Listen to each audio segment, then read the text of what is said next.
नाज़िन Khairpur municipal committee जे CMO Zulfikar Ali Bhutto शहर के मुख़्तलिफ़ मसलन ते मेहरान टीवी सां वीचार वंडिया आहिनि।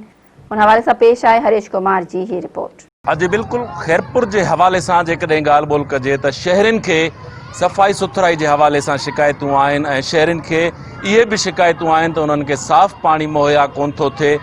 ऐं मां तव्हांखे इहो बि ॿुधाईंदो हलां त शहर में कुतनि जो भी आज़ार वधी वियो आहे ऐं रोलू कुतनि जे हवाले से नंढड़ा मासूम ॿारड़ा ऐं शहरनि के जेको आहे सो शदीद मुश्किलातुनि जो शिकार आहे।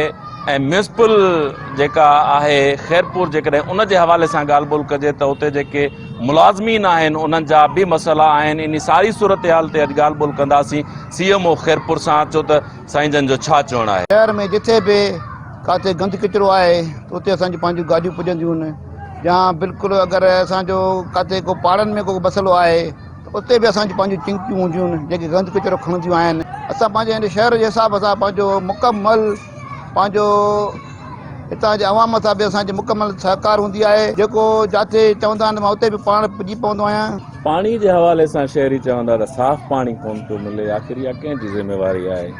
पानी के हवाले से अगर ॾिठो वञे त इहा आहे पब्लिक हेल्थ वारनि। पानी जेको उन्हनि खे शहर में मुहैया करणो आहे उहो उन्हनि खे पब्लिक हेल्थ वारनि खे करणो आहे। तव्हांजो ड्रेनेज तव्हांजो वाटर सप्लाई इहा सॼी माना पब्लिक हेल्थ वारनि ॾियां सॼी ज़िम्मेदारी उहा उन्हनि जी आहे। पर उन जे बावजूद तव्हां असां मुकमल पंहिंजो जेतिरो थी सघंदो आहे असां पंहिंजे वितार पंहिंजो कमु कंदा आहियूं। कुल मां CMO खैरपुर जूं ॻाल्हियूं ॿुधियूं ऐं उन जो चवणु हुयो त मूंखे मौक़ो मिलियो आहे। मां खैरपुर शहर हिकिड़ो तारीख़ी शहर आहे, उन जी ख़ूबसूरती लोके मशहूर आहे ऐं मां उन खे ख़ूबसूरत बणाईंदुसि। कैमरा टीम सां गॾु हरीश कुमार, मेहरान TV न्यूज़ खैरपुर।